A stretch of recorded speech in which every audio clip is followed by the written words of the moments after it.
प्यारे बच्चों नमस्कार, स्वागत है आप सभी का फिर से आपकी सबसे प्यारे प्लेटफॉर्म पर जहां पर मैं हूं शुभम सर। आप सभी का स्वागत करता हूं और उम्मीद करता हूं कि आप सब बहुत अच्छे होंगे, बहुत ही प्यारे होंगे।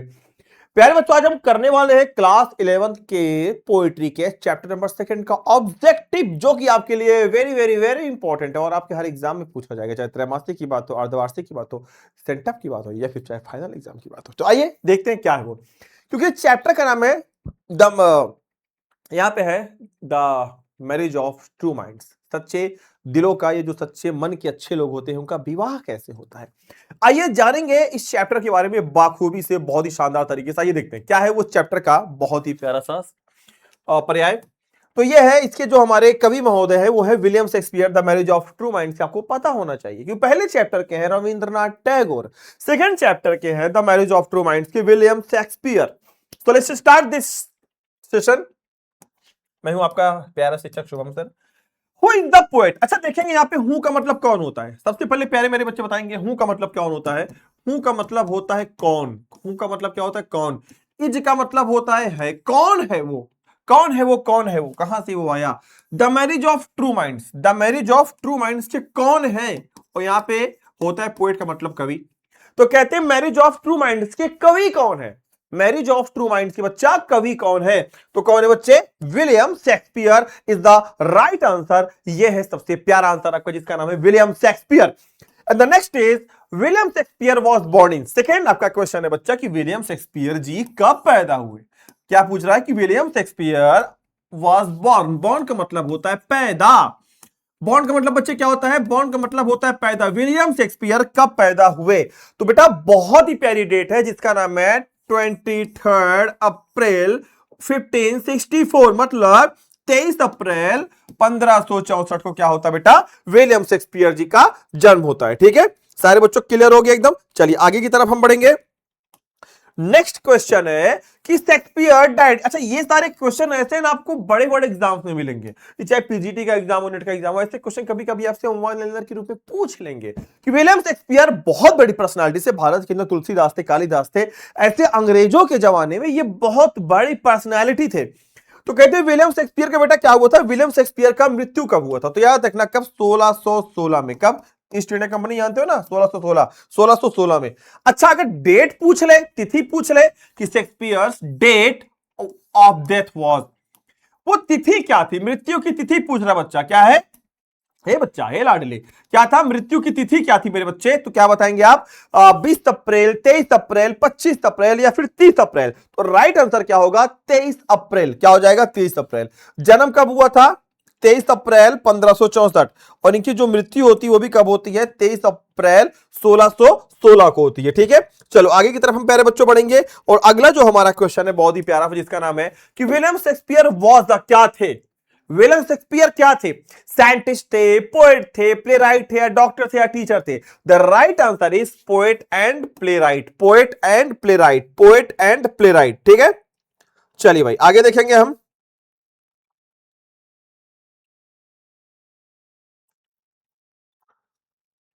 एक बच्चा पूछेगा कि सर ये कितने साल जिए थे, तो बेटा 52 साल जिए थे। कितने साल जिए थे, 52 साल जिए थे। ठीक है, याद रखना कितने साल जिए थे, एक क्वेश्चन बन सकता है ना, कितने साल जिए थे, 52 साल जिए थे। कितने, 52 साल। नेक्स्ट क्वेश्चन है बच्चे, the marriage of true minds says, कहते जो marriage of true minds chapter क्या है, ये एक नॉवेल है कि ड्रामा है कि सोनेट 116 है या क्या है, तो आप क्या बताओगे बच्चा, क्या है ये बच्चा, क्या है, सोनेट नंबर 116 है। क्या है, शायद इनका एक सोनेट था 120 था, 120 लाइन, इनका 120 लाइन का था, तो 120 सोनेट थी, जिसमें से 116वें नंबर की सोनेट ये है इनकी। ठीक है, अगला क्वेश्चन देखेंगे। द पोएम कंटेन्स, कहते हैं इस पोएम में कितनी पंक्तियां हैं, कितनी है, 14। The central theme of the poem, कहते हैं आपसे यहां पे जहां central theme of the poem लिखा है, पोएम यहां पे हटा के आपको चैप्टर का नाम दे देगा, the central theme of the marriage of true minds, the marriage of true minds का, the marriage of true minds का सेंट्रल थीम क्या है बच्चे, कह रहे हैं the marriage of true minds का सेंट्रल थीम क्या है, the marriage of true minds का सेंट्रल थीम क्या है, क्या है बच्चा, वो है ट्रू लव है। क्या है बच्चे, ट्रू लव है। आगे की तरफ बढ़ेंगे। कहते हैं ट्रू लव इज सच्चा प्रेम कैसा होता है, यहां पे पूछ रहा है ना, सच्चा प्रेम कैसा होता है, कैसा होता है सच्चा प्रेम? ये आपका चेंजेबल होता है, टेम्परेरी होता है, कांस्टेंट होता है, वीक होता है, मतलब बदलने वाला होता है, क्षणिक होता है, हमेशा के लिए होता है, फिर कमजोर होता है। सच्चा प्रेम हमेशा मतलब कांस्टेंट, स्थिर होता है भाई, डामाडोल नहीं होता है। नेक्स्ट है लव इज कंपेयर टू, प्रेम की तुलना किससे की गई बताओ? लव इज कंपेयर टू, प्रेम की तुलना किससे की गई बच्चा? जो सच्चा प्रेम होता है, ट्रू लव होता है, इट इक्वल टू किससे की गई है? मून से, स्टार से, रिवर से या ट्री से? कैसा होता है? ये स्टार से की गई है। कैसे की गई बच्चा? ये स्टार से की गई है, क्योंकि ये कांस्टेंट होता है ना, एक जगह पे स्थिर होता है। नदी का पानी निकल जाएगा, चंद्रमा आज यहां पे है, कल आपको वहां दिखेगा, बट तारे क्या होते हैं? वो स्थिर होते हैं। तो इसकी तुलना किससे की गई है? स्टार से। नेक्स्ट है लव इज नॉट, लव क्या नहीं है? कहते हैं लव इज नॉट, प्रेम नहीं है। क्या नहीं है प्रेम? कहते हैं प्रेम टाइमफुल, समय का वो नहीं है कि आप इसको मूर्ख समझ रहे हो, गुलाम समझ रहे हो चीजों को। नेक्स्ट है ever fixed mark, second chapter में आपका एक वर्ड आया है ever fixed mark. Ever fixed mark का अर्थ क्या होता है? मतलब कहते हैं ना एवर, जो हमेशा एक चिन्ह, जैसे होता है ना सर में चोट लग गया, एवर फिक्स्ड मार्क हमेशा के लिए एक चिन्ह हो जाता है। इसका मतलब क्या है? कि परमानेंट गाइड है, पेंटिंग है, बिल्डिंग है, या साइन बोर्ड है। तो बेटा ये क्या होता है आपका? ये बेटा परमानेंट गाइड होता है। क्या होता है बच्चे? ये हमारा परमानेंट गाइड होता है। ठीक है, एवर फिक्स्ड मार्क। अब तो यहां पे तारा निकल गया, तो ये एवर फिक्स्ड मार्क है ना, कि हमने इस तारे को देखकर इसका क्या किया, हम इसी दिशा में बढ़ना शुरू हुई, तो हटेगा नहीं तारा, एक ही जगह पे तारे निकलते हैं रात में। Love remains unchanged ever during, क्या कहते हैं? प्रेम स्थिर होता है, प्रेम किसी भी परिस्थिति में, स्थिति में बदलता नहीं है। प्रेम कभी भी किसी भी परिस्थिति में बदलता नहीं है। क्या? हैप्पीनेस, टेम्प्स, स्टॉर्म्स की बात हो रही है, या सक्सेस की बात हो रही है बच्चे, या फिर यहां पे हमारे सेलिब्रेशन की बात हो रही है? तो जो हमारा प्रेम होता है, ये किसी भी लालच में, या कहते हैं चाहे लाख तूफान आए, गाना सुना होगा आप लोगों ने, क्या कि चाहे लाख तूफान आए, चाहे जान भी अब जाए, चाहे लाख मुश्किल है जीना फिर भी पड़े जहर पीना फिर भी, और मिलके ना होंगी जुदा आ कसम खा ले। तो प्रेम क्या होता है? चाहे लाख आंधियां आ जाए, लाख आपको यहां पे लुभावनी चीजें दी जाए, आप नहीं बदलोगे अगर आपका प्रेम सच्चा है।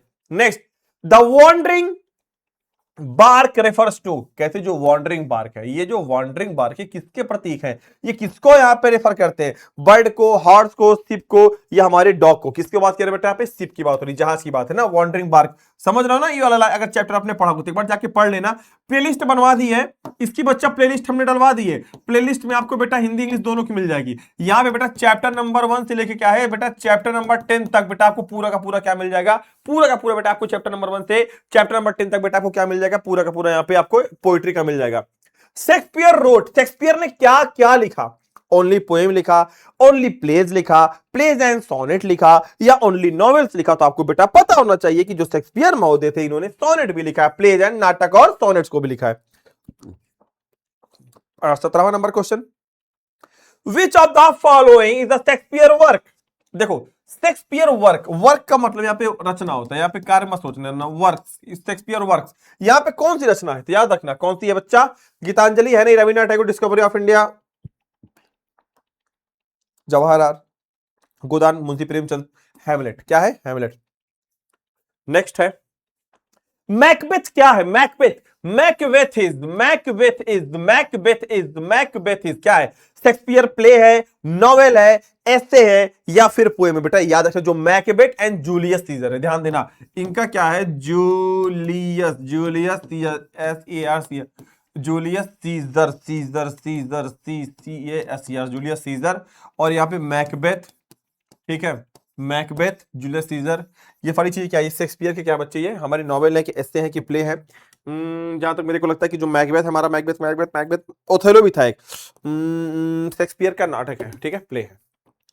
चलो ओथेलो वो है भाई, ओथेलो याद रखना। ओथेलो किसने लिखा है? ओथेलो वॉज रिटन बाय, याद रखना किसने लिखा है। ये चारों पांचों क्वेश्चन बहुत इंपॉर्टेंट है, क्लास 12th में आपको मिलेंगे। ये क्लास 12th के अंदर बच्चे आपको मिलेंगे। ओथेलो हो गया, यहाँ पे आपका क्या हो गया? मैकबेथ हो गया, जूलियस सीजर हो गया, ये सारे हमारे किसके हैं? विलियम शेक्सपियर के। देखो किंग लियर क्या है? ड्रामा एंड शेक्सपियर है, नॉवेल है, ऐसे या बायोग्राफी है? तो बेटा याद रखो जो हमारा किंग लियर है, क्या है ये, ड्रामा है। क्या बच्चा, ये बहुत बड़ा ड्रामा लिखा गया था, किसके द्वारा, ये लिखा गया था हमारे विलियम शेक्सपियर के द्वारा। क्या बच्चा, ये ड्रामा है। ड्रामा किसने लिखा था, किंग लियर, ये लिखा था किसने, शेक्सपियर ने। अच्छा, अगला क्वेश्चन बहुत इंपॉर्टेंट है, ये क्वेश्चन बहुत बार पूछा गया था कि जो हमारा रोमियो एंड जूलियट है ये क्या है।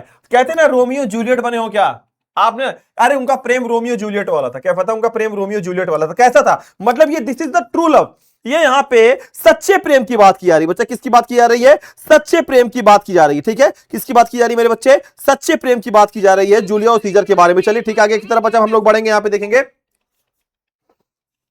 अगला क्वेश्चन देखेंगे बच्चे हम लोग। यहां पे अगला क्वेश्चन क्या कहता है, the Macbeth sorry the merchant of Venice क्या है, किसने लिखा है मर्चेंट ऑफ वेनिस, याद करो। बहुत ये 7-8 रचनाएं आप एक जगह इनकी लिख लेना, ये 7-8 जो रचनाएं हैं किसने लिखा है, विलियम शेक्सपियर ने लिखा बच्चा। अगला जूलियस सीजर क्या है, जूलियस सीजर या इसमें प्ले है, क्या है, इनका एक प्ले है। प्ले समझते हो ना, ज्यादा हमारे पास नाटक ना करो, ज्यादा हमारे पास गेम ना खेलो, प्ले नाटक ना करो। ठीक है, ये क्या एक प्ले है, किसके द्वारा लिखा गया बच्चे, इनके द्वारा लिखा गया। ठीक है, जूलियस सीजर की स्पेलिंग SAR है, ठीक है, वहां पे SER मैंने लिख दिया था गलती से।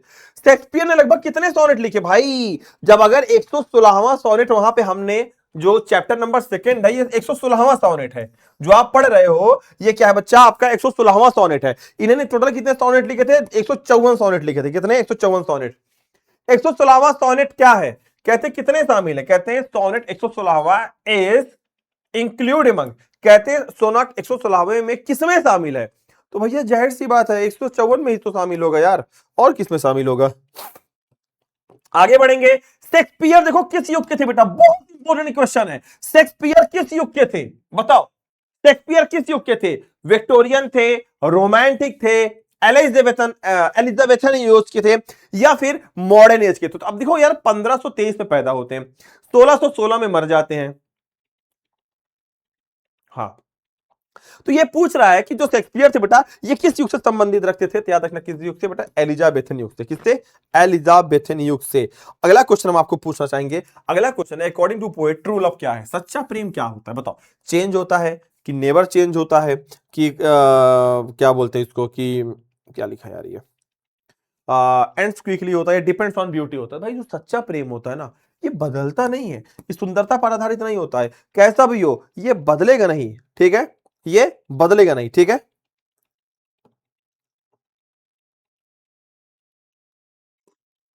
एक क्वेश्चन जरा मेरे मन में थोड़ा सा डाउट आ गया है कि सॉरी 1564 में पैदा हुए थे, सोचो 1523 क्यों बोल रहा हूं मैं बार बार, 1564 में पैदा हुए थे। ठीक है, चलो, रोजी लिप्स एंड चिक्स इसका मतलब क्या है, राइटर कहता है रोजी लिप्स एंड चिक्स किसका प्रतीक है। अगर मेरे गुलाबी गाल और ओठ हो क्या होगा, क्या सिंबल, इसका मतलब मैं जवान हूं, यही होगा ना। अगर मेरे क्या गाले वो क्या नाम है, रोजी चिप्स लिप्स हो, गुलाबी ओठ हो, ऐसे प्यारे प्यारे मेरे गाल हो, किसका प्रतीक है भाई, ये यूथ एंड ब्यूटी का प्रतीक है गाइस। किसका प्रतीक है, यूथ एंड ब्यूटी का। किसका प्रतीक है बच्चे, ये है प्रतीक यूथ एंड ब्यूटी का। नेक्स्ट है लव लास्ट, प्रेम कब तक रहता है, प्रेम कब तक रहता है, 1 year, life time, till the age of doom, या चाइल्डहुड। याद रखना till the age of the doom, मतलब कहते हैं कि एकदम बेटा अंत तक रहता है प्रेम। नेक्स्ट है कविता का भाव कैसा है, चैप्टर नंबर 2 का जो कविता का भाव है कैसा है, यू मेरा हंसी मजाक, सीरियस एंड कॉन्फिडेंट, एंग्री या फियरफुल, कैसा है, सीरियस एंड कॉन्फिडेंट है। ठीक है, चलो आगे की तरफ बढ़ेंगे। If Shakespeare is wrong, writer कहता है अगर मैं गलत हूं तो मैं लिखना छोड़ दूंगा। राइटर यही तो कहता है कि अगर मैं गलत हूं, अगर मैं गलत हूं, जो मैंने लिखा है प्रेम के बारे में, अगर सब कुछ गलत है, क्या है, सब कुछ गलत है, तो मैं प्रेम के बारे में लिखना बंद कर दूंगा। ठीक है, तो यहां पे इसका राइट आंसर आप क्या करेंगे, आप मेरे को बच्चा क्या करेंगे, जितने मेरे लाडले हैं, जितने मेरे भाई बहन, जितने लोग आज जुड़े हैं, कमेंट बॉक्स के अंदर कमेंट करके इस क्वेश्चन का आंसर आप देंगे।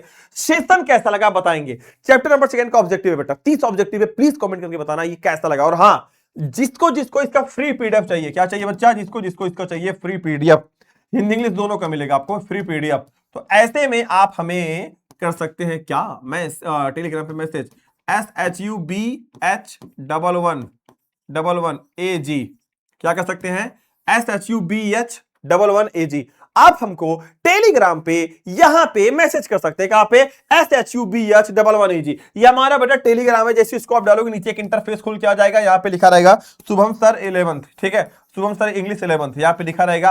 तो प्लीज बच्चा आप यहाँ पे मेरे को कमेंट, यहाँ पे आप ज्वाइन कर लेना, इसको इस टेलीग्राम को ज्वाइन कर लेना। ये पीडीएफ आपको मिल जाएगी, जैसे ये क्लास खत्म होगी इसके घंटे बाद आपको वीडियो मिल जाएगी, ये पीडीएफ मिल जाएगी। साथ ही कमेंट करके इस क्वेश्चन का आंसर आप बताना बेटा, ये सेशन कैसा लगा। अगर आप चाहते हो कि इसका अगला सेशन है तो प्लीज इस पे 100 कमेंट आपके प्यारे प्यारे वाले आने चाहिए। तो सब्सक्राइब कर लेना अगर नए हो चैनल पे, क्योंकि पूरा 11th पढ़ाने वाला हूं फ्री में, पूरी ग्रामर पढ़ाने वाला हूं फ्री में, बिल्कुल बेसिक से जीरो से पढ़ाने वाला हूं।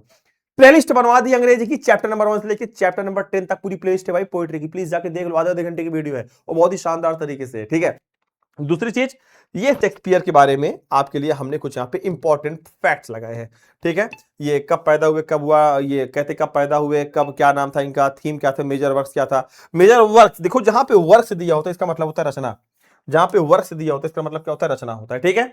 So guys please do more and more comment यार। अगर ये आपको अच्छा लगा हो सिस्टम, प्लीज कमेंट करना, प्लीज बताना सर हमको अगला चैप्टर चाहिए। Do more and more comment guys, do more and more like, do more and more share, ज्यादा से ज्यादा शेयर करो दोस्तों को बताओ। अगर नए हो सब्सक्राइब कर लेना, क्योंकि 11th और 12th हम ही पढ़ाने वाले हैं, हमारे प्रोफेसर भाई यहीं पे जबरदस्त तैयारी पूरी के पूरे बिहार बोर्ड, साथ ही साथ पूरी की पूरी तैयारी फ्री में कराने वाला हूं, ठीक है।